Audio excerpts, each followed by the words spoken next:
For more on the Fed decision and inflation, let's bring in Michael Schumacher. He's a global head of macro strategy at Wells Fargo Securities. So what do you make of this decision and the market reaction? Yeah, CPI was a dominant piece of news. I agree with Tim's comment. You think about Powell, he was a little bit downbeat. I thought he might maybe not take a victory lap, but at least smile a bit more. And he wasn't really all that fired up. But the market's going to look at the data, just like the Fed will. And this was a great print, but it's only one. Think about the jobs report only a few days ago.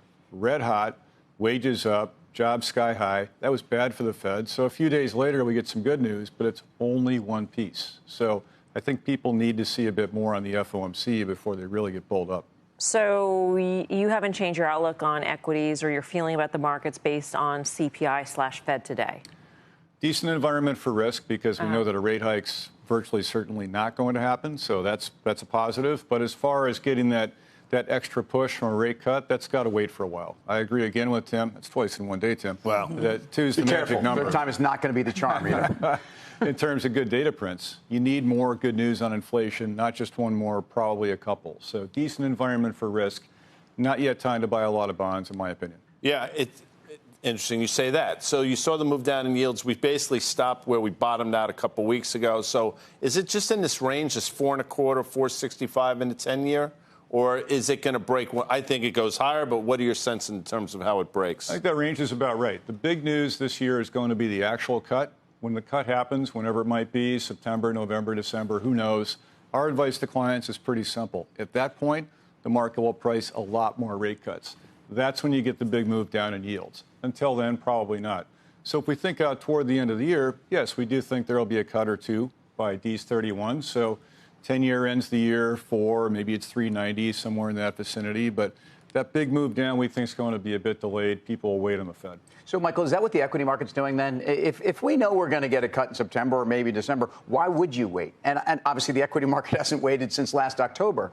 But the argument is that equities and the markets are a discounting mechanism. Mm-hmm. And so to me, it's really powerful what you're saying when you simplify it, and maybe not overly. I don't think you are, but this is a decent environment for risk. The VIX went down to 12 today. Mm-hmm. It fell 6%, almost on that CPI number.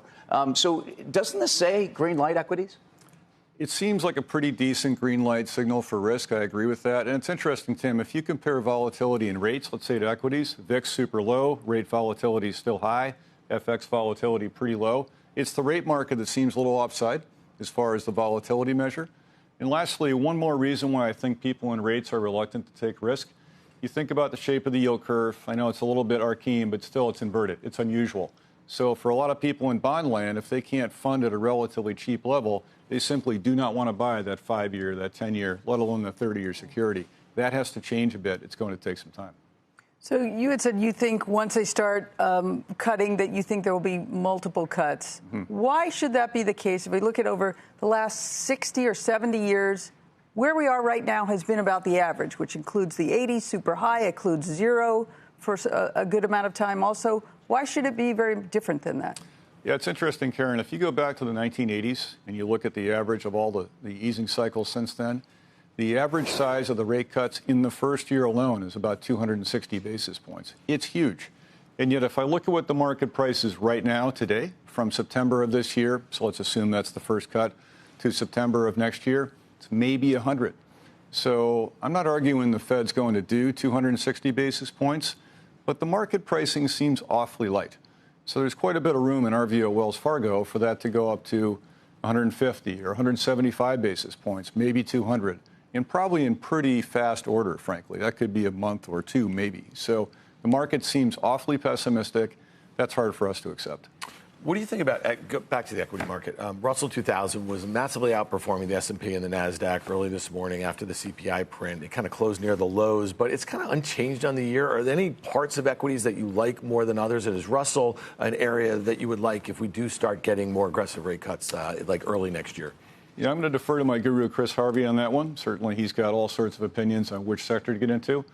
With respect to broad macro, though, I think you've got to be fairly comfortable right now that the Fed, at least, is not going to derail the markets. And, oh, by the way, we've had rate cuts just in the last 10 days from Bank of Canada, ECB, going back to last month from Sweden, Switzerland a bit farther back. The rate cuts are happening. So the Fed is late, perhaps, but others are already doing this, too.